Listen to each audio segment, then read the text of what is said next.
یا نبی اللہ، الصلاۃ والسلام علیک یا حبیب اللہ، وعلی آلک واصحابک یا نور اللہ، صلی اللہ تعالی علیہ وسلم۔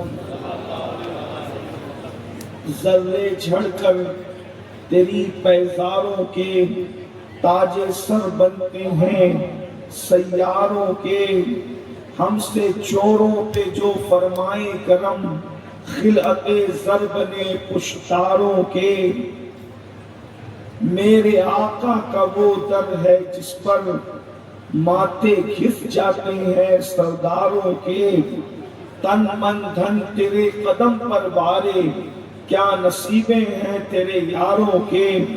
صدق و عدل و کرم و ہمت میں 400 شعلے ہیں ان چاروں کے، بحر تسلیم علی میدان میں سر جھکے رہتے ہیں تلواروں کے۔ اور کیسے آقاؤں کا بندہ ہوں رضا، بول بالے میری سرکاروں کے۔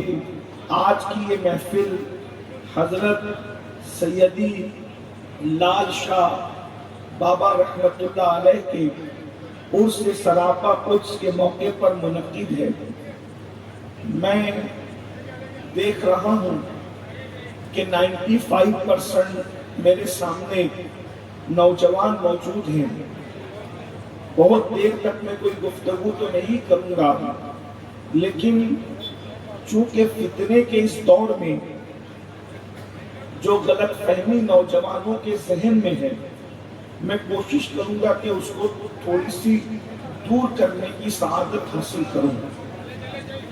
اولیاء اللہ کو لے کر، ولیوں کو لے کر، چونکہ آج کل مذہب اور مسلک کی باتیں محفلوں میں جو ہوتی ہے اس سے زیادہ یوٹیوب پر ہوتی ہے، اور ہمارے نوجوانوں کو صالح لوگوں کی صحبت میسر نہیں ہے، تو وہ لوگ کوشش کرتے ہیں کہ دین سیکھنا ہے تو چلو یوٹیوب پر کسی سے سیکھیں، اور یوٹیوب پر سیکھنے کی وجہ سے وہ جان نہیں پاتے کہ کون بندہ کیا ہے اور کس بندے کا نظریہ کیا ہے۔ کبھی کبھی چرب زبانی کی وجہ سے یوٹیوب پر بیٹھا ہوا انسان کوئی ایسی چیز دماغ کے اندر ڈال دیتا ہے جو انسان کو شکوک و شبہات میں مبتلا کر دیتا ہے، اور خلط مبحث کی بنیاد پر نوجوان پریشان رہتے ہیں۔ ابھی جیسے یہ عرس کی تقریب ہے، لال شاہ بابا کا آستانہ ہے، اور اس طریقے سے بے شمار آستانے ہیں، تو کبھی کبھی یہ لوگوں کے ذہن و دماغ میں، جوانوں کے ذہن و دماغ میں بات آتی ہے، دیکھو جو بوڑھے لوگ ہیں، سفید ریش لوگ ہیں، ان کا تو وقت گزر چکا، اور ان کو ایسے مضبوط عقیدے کے ماں باپ ملے تھے کہ اب ان کو کوئی کس سے مس نہیں کر سکتا۔ ان کا دور انٹرنیٹ کا دور نہیں تھا، ان کا دور یوٹیوب کا دور نہیں تھا، تو اس لیے گمراہی کے چانسز بھی کم تھے، جلسے بھی کم ہوتے تھے، لیکن لوگ مضبوط مسلمان تھے۔ اب جلسے بھی زیادہ ہو گئے، تقریریں بھی زیادہ ہو رہی ہے، لیکن مسمائنڈ کرنے والے لوگ زیادہ ہیں، مس گائیڈ کرنے والے لوگ زیادہ ہیں۔ تو ایسے میں آپ کے سامنے ایک دعویٰ کرنے لگا ہوں، نوجوانوں کی توجہ چاہتا ہوں، آپ سب کی توجہ چاہتا ہوں۔ لوگ کہتے ہیں کہ ولیوں کی جتنی بھی کرامتیں ہیں یہ سب گڑھی ہوئی ہے، سید صاحب نے گڑھ لیا، ناظم صاحب نے گڑھ لیا، پیر صاحب نے گڑھ لیا، اور یہ کہانیاں گڑھ گڑھ کے سناتے ہیں۔ قرآن اور حدیث میں اس کا کوئی ذکر نہیں ہے۔ ایک بات اب میں آپ کے سامنے رکھنے لگا ہوں، جو بندہ یہ کہتا ہے کہ اس چیز کا ذکر قرآن میں نہیں ہے، وہ اللہ کو جھٹلاتا ہے۔ میں بنیادیں فراہم کر رہا ہوں اور اپنی ایک ایک بات پر دلیل قرآن سے رکھوں گا۔ اگر میری بات قرآن اور حدیث کے مطابق ہو مانیے گا، اور اگر قرآن حدیث سے ہٹ کے اس کے خلاف ہو تو مجھے یہیں پر آپ تنبیہ کیجئے گا، کیونکہ مسلمان وہ ہو ہی نہیں سکتا جو قرآن کے خلاف بات کرے۔ میں یہ بھی آپ سے کہتا ہوں کہ آپ میری ہر بات کو سچ نہ مانیے گا، ریسرچ کا دور ہے، تحقیق کا دور ہے، بیٹھے بیٹھے آپ اس کو دیکھ لیجئے گا۔ آج تو ہر چیز دیکھی جا سکتی ہے۔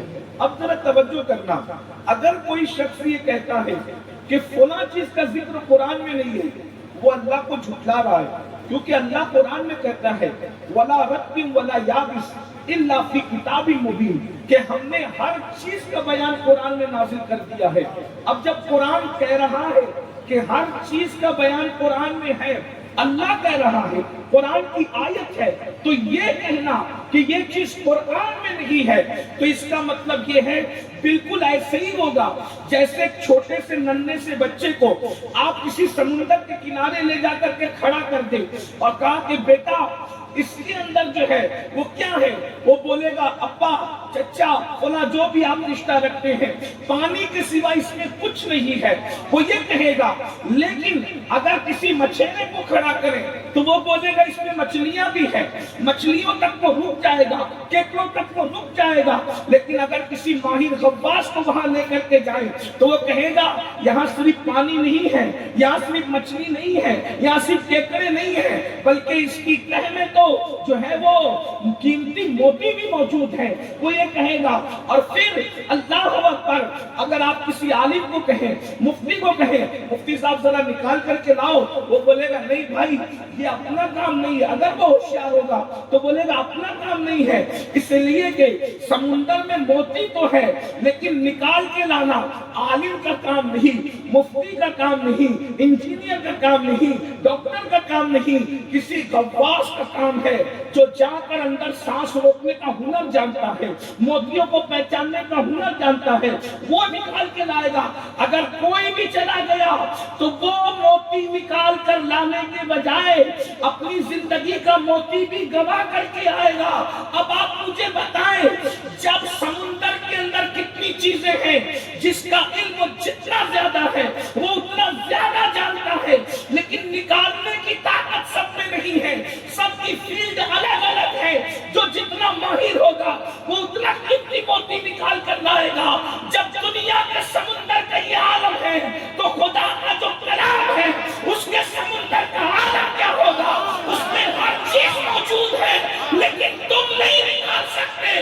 سبحان اللہ، سمندر کا موتی ہر بندہ نہیں نکال سکتا، ویسے قرآن کے جو علوم کا سمندر ہے اس سے قیمتی موتی نکالنے کے لیے انجینئر کا کام نہیں، ڈاکٹر کا کام نہیں، اللہ اکبر ٹیچر کا کام نہیں، یہ کام ہر مسجد کے امام کا بھی نہیں ہے۔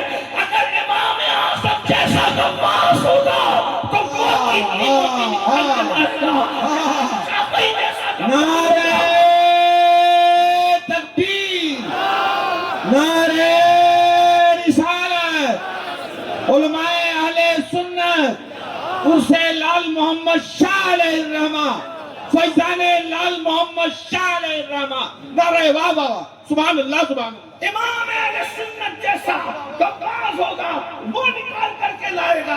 آپ مجھے بتائیں جب سمندر میں سب ہے آپ کو پتا ہے لیکن آپ نکال نہیں سکتے۔ اب آج کل کے چھوکرے کہتے ہیں ہمیں نہیں ملتا۔ میں نے کہا آپ کو استنجا کی سنتیں نہیں پتا، آپ اس میں سے کیسے نکال سکتے ہو؟ آپ کو تو وضو کا طریقہ بھی نہیں پتا، آپ کیسے نکال؟ سب کی فیلڈ الگ الگ ہے۔ یاد رکھنا جب تم سمندر میں چھلانگ نہیں لگاتے تو قرآن کے سمندر میں چھلانگ لگانے کی اوقات کیوں کرتے ہو؟ کیوں اپنا ایمان برباد کرتے ہو؟ سب کی اپنی اپنی فیلڈ ہے۔ اب آپ اگر یہ بات سمجھ چکے ہیں جب قرآن میں سب ہے تو پھر اب یہ جو ہم کہتے ہیں کہ ولی مردہ زندہ کر سکتے ہیں یہ قرآن میں ہے؟ میں نے کہا بالکل ہے۔ اگر آپ سمجھنے اور سننا چاہیں گے، دیکھیے میں کوئی ایسی بات نہیں کروں گا جو آپ مجھے وہ بار بار سنتے رہتے ہیں، کیونکہ میں نے آیت پڑھی الا ان اولیاء اللہ لا خوف علیہم ولا هم یحزنون، تو میں آپ کے سامنے وہ چند کرامتیں جو آپ روزانہ سنتے ہیں اگر میں اس کو بھی دوہرا کر چلا جاؤں تو برکت تو آپ کو ملے گی، لیکن میں یہ چاہتا ہوں کہ جو ذہن میں شک ڈالے جاتے ہیں وہ نکل جائے، ڈاؤٹ کلیئر ہو جائے، تاکہ ایمان بچ جائے، عقیدہ بچ جائے، آپ کو سمجھ میں آئے کہ حقیقت کیا ہے، سچائی کیا ہے۔ اگر آپ یہ سمجھنا چاہتے ہیں تو میری گفتگو تھوڑی سی مشکل ہوگی لیکن اگر آپ توجہ سے سنیں گے تو سمجھ میں آئے گی۔ ہم کہتے ہیں مردہ زندہ کرتے ہیں، قرآن میں ہے، میں آپ کو بتاؤں گا، میں آپ کو یہ بھی بتاؤں گا کہ ولی جو ہوتا ہے اس کا آستانہ برکت والا ہوتا ہے، جنہیں میں آپ کو قرآن سے بتاؤں گا۔ اور اگر میں اس میں ناکام رہا تو آپ مجھ سے پوچھ سکتے ہیں، آپ کو جب ڈاؤٹ ہونا وہ کلیئر، آپ مجھ سے بعد میں پروگرام کے بعد مجھ سے سوال کریں، میں آپ کو بتاؤں گا۔ آپ کو میں رکھتا ہوں، قرآن میں یہ بھی ہے کہ ولی کی طاقت کیا ہے۔ آپ یہ کہتے ہیں نا کہ ہم یا غوث المدد کہیں گے، یا غوث المدد کہیں گے، تو وہ کیسے مدد کر سکتے ہیں؟ کیونکہ وہ تو کھڑے بغداد، وہ تو ہے بغداد معلّہ میں، ہمیں یہاں پر جو وہ لال محمد شاہ بابا کے آستانے پر، یا اگر میں ان کو کہوں گا کہ میری مدد کر دو لال محمد شاہ بابا، تو کیا وہ میری مدد کر سکیں گے؟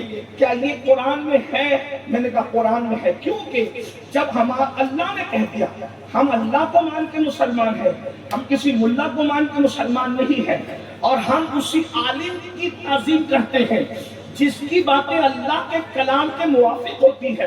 اللہ کے کلام کے موافق مخالف کسی کی بھی بات، کسی کی بھی ہوگی، اس منبر پہ بھی اگر کوئی اللہ کے کلام کے خلاف بات کرے گا، ہم اس کو جوتے کی نوک پہ رکھیں گے۔ ہم عالم کی بے جا حمایت کسی کی نہیں کر سکتے، وہی عالم ہے جو اللہ کے قرآن کے مطابق بولتا ہے۔ لیکن مسئلہ سب سے بڑا یہ ہے کہ لوگ کرتے کیا ہے، وہ میں آپ کے سامنے وہ بھی ڈاؤٹ کلیئر کرتا ہوں آگے بڑھنے سے پہلے دھیان دینا۔ لوگ کرتے کیا ہے، اصل میں کیا ہے، ہم لوگ پڑھے لکھے ہیں نہیں، ہماری زبان عربی نہیں ہے، تو ہمارے ساتھ 1857 کے بعد جو نئے لوگ پیدا ہوتے ہیں وہ ہمارے ساتھ دھوکے بازی کرتے ہیں، کیونکہ ان کو پیدا ہی اس لیے کیا گیا ہے دنیا میں تاکہ وہ امت میں فتنہ پیدا کرے۔ آپ سمجھتے کیا ہے، امت مسلمانوں سے لڑ کر کوئی نہیں جیت سکا، یاد رکھنا یہ اپنی تاریخ ہے، مسلمانوں سے لڑ کر کوئی نہیں جیت سکا، تو سازش کیا کی، ان سے لڑ کے نہیں جیت سکتے، ان کو لڑا کے جیتو، آپس میں لڑا دو۔ دیکھ رہے امت کو لڑا دیا، اور پھر کس چیز کو، قرآن اور حدیث کو سامنے رکھ کر کے فتنہ کرتے ہیں۔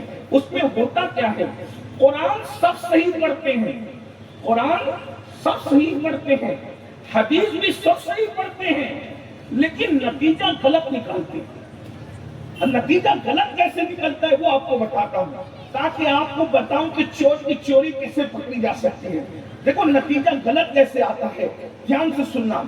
سمجھ لیجئے کہ یہ کوئی ایک کلاس ہے، سمجھ لیجئے کوئی ٹیوشن کلاس سمجھ لیں، کلاس روم سمجھ لیں، اور میری گفتگو کو آج یہ سمجھے کہ چلو یار ہم ایک گھنٹہ برباد کر رہے ہیں، آج ہم تقریر نہیں سن رہے، کسی کے دل کا درد سن رہے ہیں۔ کمیٹی والوں کو دھوکہ ہو گیا، انہوں نے مقرر بلانے کے بجائے کسی فقیر کو بلا دیا، بس اتنی بات آپ سن لیجئے۔ دیکھو دھوکہ کیسے ہوتا ہے، بہنوں کی بھی توجہ چاہتا ہوں، ماؤں کی بھی توجہ چاہتا ہوں، اللہ اکبر۔ دیکھیے ایک حدیث ہے، ایک ہی حدیث رکھ رہا ہوں، اور دھوکہ کیسے ہوتا ہے وہ بتاتا ہوں، بلندر کیسے کرتے ہیں۔ یاد رکھنا، مولوی اگر سدھرتا ہے تو ولی بنتا ہے، اور بگڑتا ہے تو شیطان بھی پھر اس سے ہار مانگنے لگتا ہے۔ یہ بات اچھی طرح یاد رکھنا، میں کسی کو گالی نہیں دے رہا ہوں، اچھی طرح یاد رکھنا۔ جتنے باطل فرقے پیدا کیے ہیں ڈاکٹروں نے نہیں پیدا کیے بھائی، سب مولویوں نے پیدا کیے، اور مولوی ہی نے ایمان بھی بچایا۔ مولوی ایمان پر حملہ بھی کر رہا ہے، مولوی ایمان بھی بچا رہا ہے۔ تو اس کا مطلب یہ ہے کہ سب مولوی اللہ والے نہیں ہوتے، جن کے دل میں واقعی اللہ کا ڈر ہوتا ہے، آخرت ہوتی ہے۔ وہ جیسے ایک دو مولانا کی مثال دوں، ایک مولانا کہتا ہے نبی ہماری طرح، کیوں؟ اس کے دل میں اللہ کا خوف نہیں تھا، کلندر کر دیا۔ اور دوسرا عالم بھی کہتا ہے ہماری طرح کیسے ہو سکتے ہیں، سرور کہوں کہ مالک و مولا کہوں تجھے۔